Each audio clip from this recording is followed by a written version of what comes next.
Бизнесмен Васил Божков вече е в студиото на Хоризонт и предаването Радио Точка. Кени Роджърс пее в Комарджията. Трябва да знаеш кога да задържиш картите, кога да откажеш да надаваш, кога да си тръгнеш, кога да бягаш. Вие очевидно не бягате. Но на кой етап сте от тази игра с правосъдието, господин Божков? Играта с правосъдието е бавна и дълга. Реално първото дело, което, както го наричаме ние, хазартното, е към своя край. Имаме 6, 7 и 10 заседания, до тогава мисля, че делото ще приключи. Искам да поясна, медиите непрекъснато говорят откраднати 500 милиона, злоупотребени с 700 милиона и тем подобни глупости. Моите обвинения са две. Едното е за подбуда, че съм подбуждал членове на комисията да ми определят по-ниски такси, а другото е за принуда.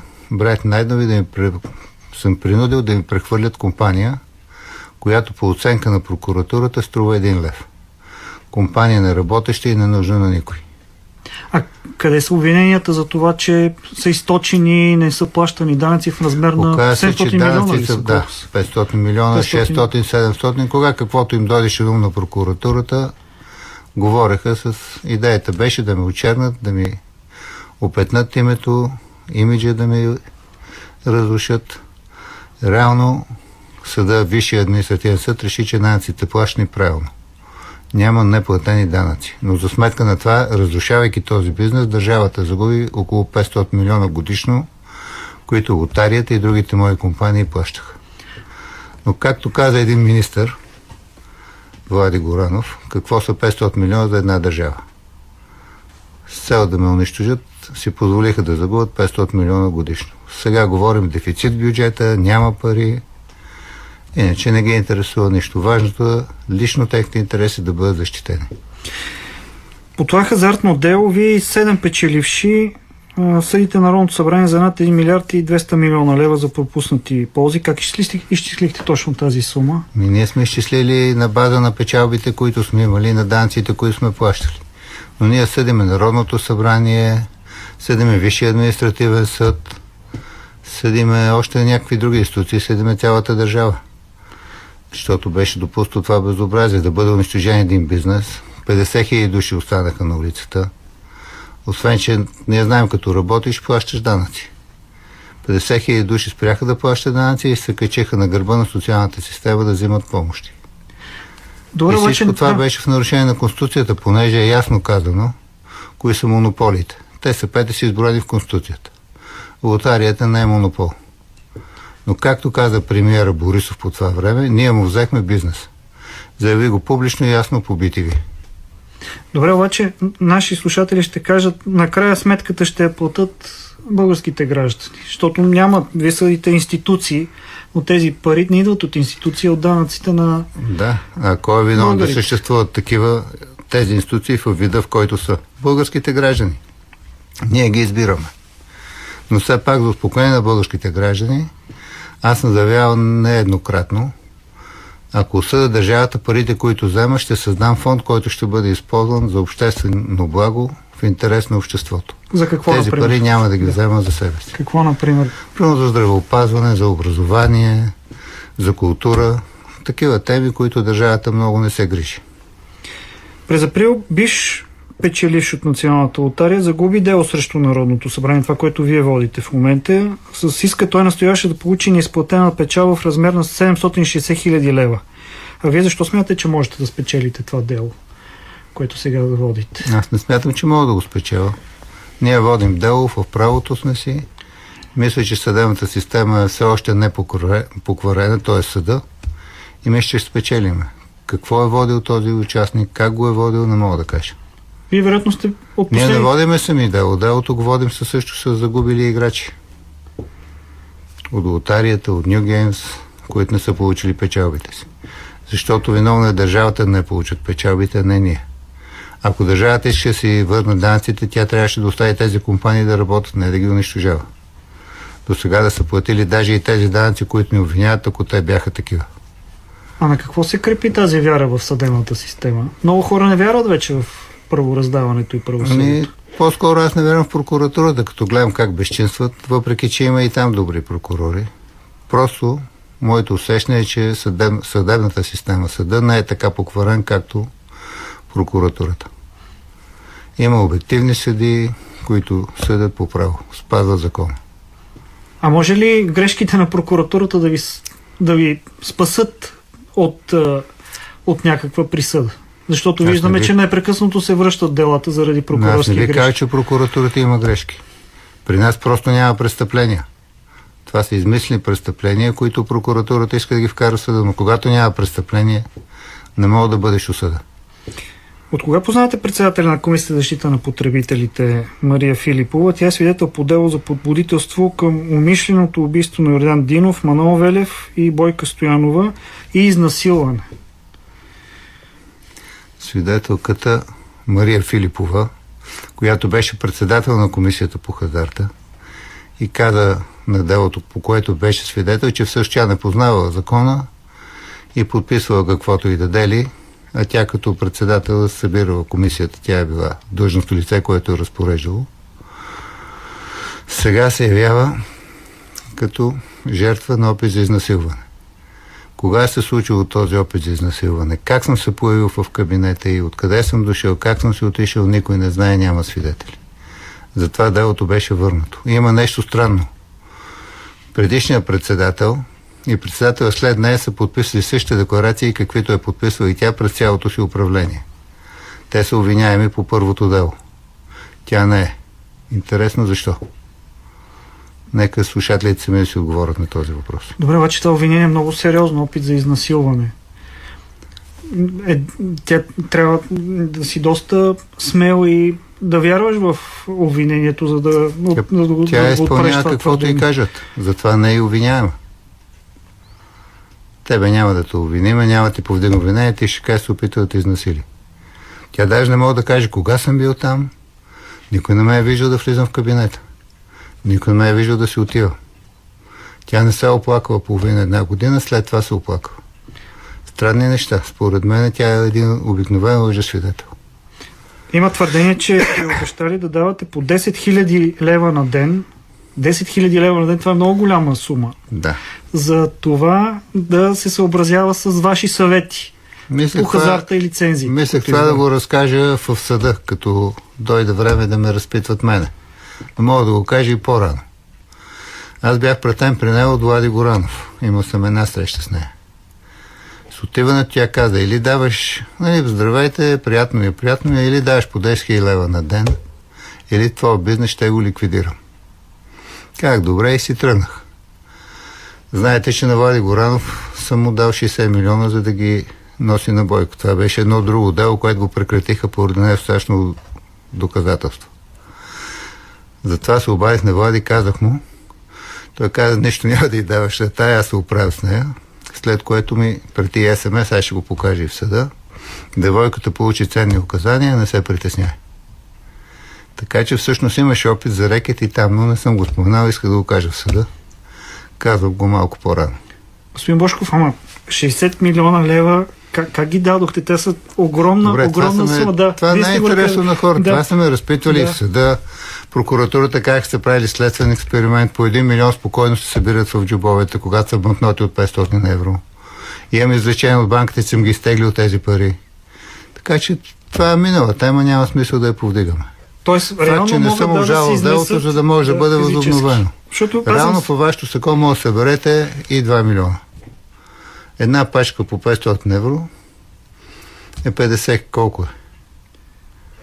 100 банкноти колко? Не мога да си ги представя, никога не съм успяла да имам досег до такива суми. 2 пачки са 100, 2 в един джоб, 2 в другия, 2 страничните, ето ги. 500 хиляди евро, 1 милион лева.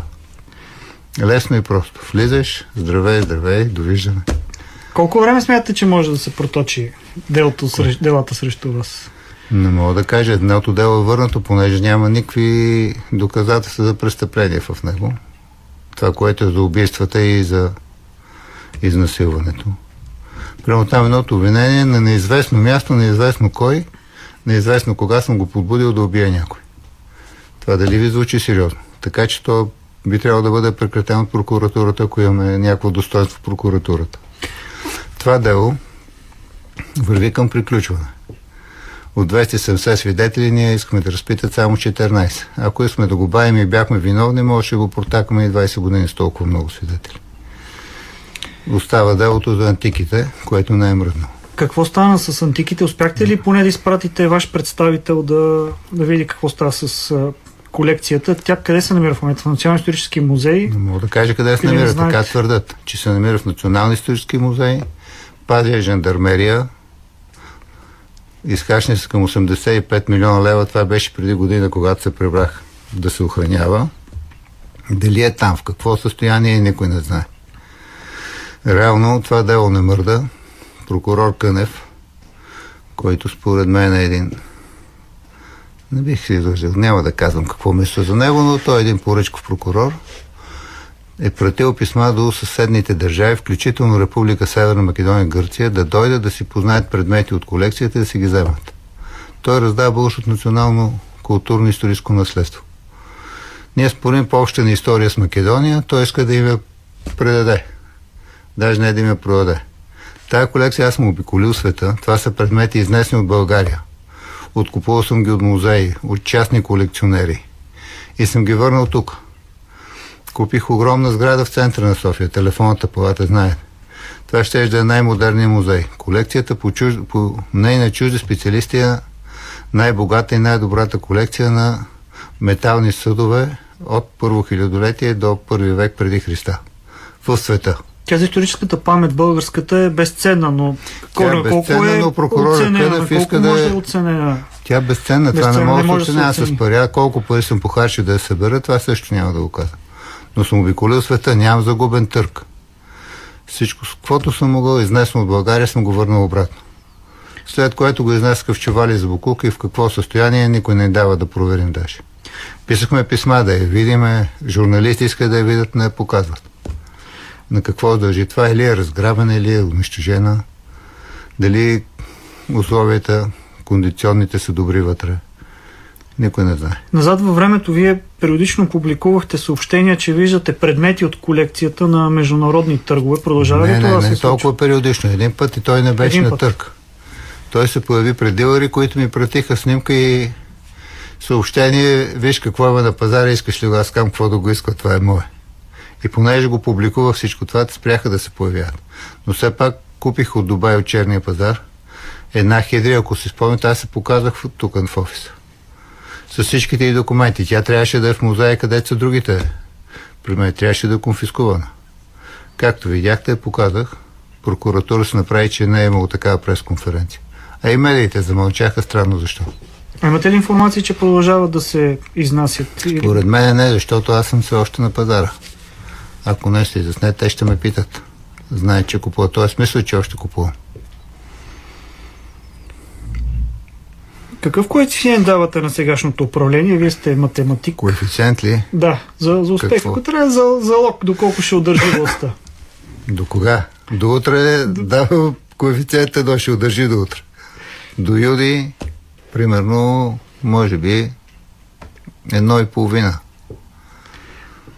До края на мандата не мога да дам коефициент. Много е рано още. Много е рано. Да. Добре, кой управлява в момента правителството? Борисов или Пеевски? Поред мен Борисов управлява с някаква коалиция, която вече почва да лечат проблемите. Пеевски се опитва непрекъснато да имплементира хора в това правителство. Той така се е просмукал, че не знаем кои са негови хора, кои не са. Пеевски има умение да прекупува хора също. Слагаш твой човек, след 6 месеца е негов. Но реално Пеевски не е страшен. Пеевски живее на базата на слухове и на блъф. Казва нещо и хората страхуват, че се случи нещо, ако не го изпълнят. Нека да му кажат. Няма да го направя, какво ще направиш, какво ще направи, нищо.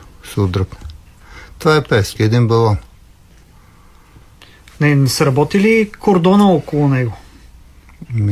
Формално уж работи, но де-факто непрекъснато се опитва да го заобиколи, да го пробие и така нататък. Говори, аз като управлявам моето правителство. Кога ще управляваш България? Човек с 0,5% одобрение ще управлява. Кой гласува за него, ако не му е платен?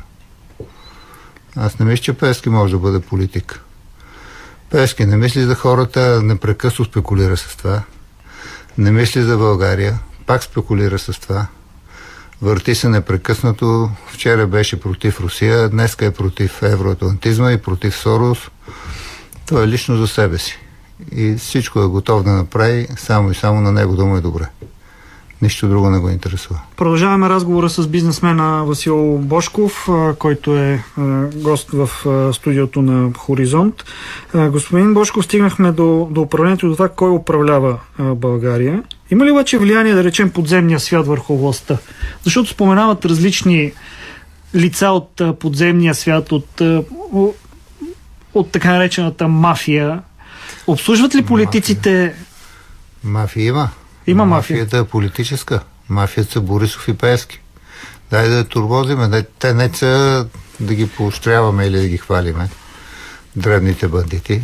Те по принцип трябва да бъдат арестувани, да им прекратеността, но те не влияят нищо. Те също изпълняват задачите, поставени им от политическата мафия. Добре, така че хората от подземния свят са послушни. Дай гласове тук, дай гласове там. Мафията е това. Борисов и Пеевски. Държава завладяна от мафията. Казвам го ясно и точно. Но се споменават и лица и хора, които имат, или поне смятат, че имат нелегален сив бизнес с това, че им се дават митница. Някой ви обяснявам веднага. Кой? Таки Маджо. Споменават ги се като имена, които са свързани с политици. Ако поискат нещо политиците, Таки и Маджо ще го направят. Те са функция, те са подчинени. Искате да кажете, че политическата власт е по-силна от силовата? Политическата власт е свързана с силовата, с подземната и така нататък. Но ръководната роля е на политическата власт. Това е мафията. Политиците. Да не обвиняваме тия хора, които къде е законно, къде незаконно се изкарват с мъка парите. И не с голяма мъка, но все пак те слушат тези отгоре. Пеевски, Борисов. Смъка да ги ожали човек, както се казва. Добре, доколко е вярна тази, че България е парцелирана между местни олигарси и политиците пък са пешки, които ги местят тук в парламент? Политиците са пешки, олигарсите местят политици ли? Да. Единственият олигарх за мен е Пеевски. Другият, понеже е по-чист политик, е Борисов. Какво значи олигарх? Свързан с политиката и оттам изкарваш пари. Кой друг е такъв, освен Пеевски? Той как забогатя точно? Кой бизнес е на Пеевски? Какъв бизнес прави? Освен какво е съсипал? Той е съсипал много. Кой бизнес е на Пеевски, му носи доходи, постоянни, регулярни и той е богат. Това е олигарх. Не знаем обаче той... той говори, борим се с олигарсите, борим се с дерибеите. Крадеца вика, дръжте крадеца. Теза не знам кой му вярва, може би има наивни хора, но не са толкова много вече в България. И откъде неговата сила? При мен малко казахте, че тя е изкуствено надут, тази сила, и влиянието му е по-скоро не е такова силно, но хората се плашат. На базата на слухове, на базата на това, че мислят, че кой знае какво се случи, то не може да се случи нищо, ако те се запънат. Иначе Пеевски постепенно порасна. Борисов има голяма заслуга, Доган също. Благодарение на тях. Доган му разсорства партията, той почна да работи за себе си. Борисов, който е един мързелив човек за мен, обича да играе карти и футбол, отсорства също всичко на Пеевски, ходи върши от моеме, той си играе карти и футбол и чака да му донесат турбата. И какво стана? Пеевски изгради всичко за себе си. Така че това е много хора, но все повече от тях се лъскат.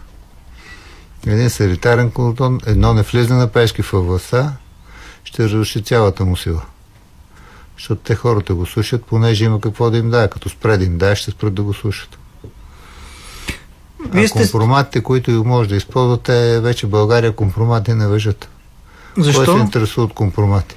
Спряхме да се срамуват политиците. Не се срамуват. Показаха кюлчета и пачки с евро и пистолет в чекмеджето. Кой е западен политик, ще да е вече политик. А Борисов сега е водещ политик. Това се забрави. Но има съмнение, че са манипулирани тези снимки. Не, той си призна, че не са. Къде се манипулират? Къщи в Барселона. Въобще всякакви компромати никой не обръща внимание. Днеска хората викат и после утре забравят. Така че какво се плаща компромати? Вие сте свидетел на много важни събития през годините, още от промените. Кога ще свърши този преход в България? Когато отнеме властта на Пеевски и Борисов. Но дали свърши, не знам, зависи кой ще дойде. Обикновено става по-зле. Не се ли притеснявате, че може да стане по-зле? Честно, Борисов като дойде имаше някакви идеи, искаше да направи нещо. Той претърпя катарзис в лошия смисъл на думата. Борисов като кмет беше различен от Борисов като премиер. И Борисов като премиер 2008 беше един, 2018 беше друг. Претърпя изключително негативно развитие. Следите ли българския футбол? Не особено. Защо? Отказахте се. Левски? Левски също съм го изпуснал, не го следа, не знам. Много лескари се притесняват, защото знаят, че вие сте инвестирали много в този футболен клуб и имат притеснение, че можете и всеки момент да го фалирате, ако решите да си поискате парите. Ако реша, мога, да. Да го фалирам ли? Питам. Или да го вземам обратно? Вие кажете, имате ли средства и сили да, или интерес? Няма проблеми да го взема, но нямам особен интерес, това е проблем. Не е въпрос до средства и до сили. Някак си загубих интерес, съм и разочарован от феновете на Левски. Така че най-добре да не го следя и да поглеждам към Левски. Тоест за сега няма да го фалирате? Не. Обещах им да не си искам парите. А бихте ли се подписали за под такова обещание, да не си поискате парите? Това е като обещанията на политиците, като се подпише каква стойност има. За мен думата е като подписан договор. А едно такова обещание е подписано, ако не го изпълня, какво става? Нито могат да ме съдят, нито нищо. Така че бих се подписал. Подписал или да съм дал дума без да се подпише, едно и също. Господин Божков, станаха ли приятели, с които да играете карти? Да играя карти, да ви кажа честно, мраза. Някой играе карти, сега не искам да играя, мраза да играя карти. А чувствате ли се по-свободен? Сега вече не сте под домашен арест. И какво съм свободен? Не ме пускат да пътувам. Що не ме пускат, не мога да кажа. Каква е причината? Искахте да отидете до Франция за Исках лечение. да отида да си оперирам окото. Да, сега малко гледам с едното око, едно с другото друго. Но съдията прецени, че в България има добри специалисти. Добре, благодаря много за този разговор. Бизнесмена Васил Божков, гост на Радио.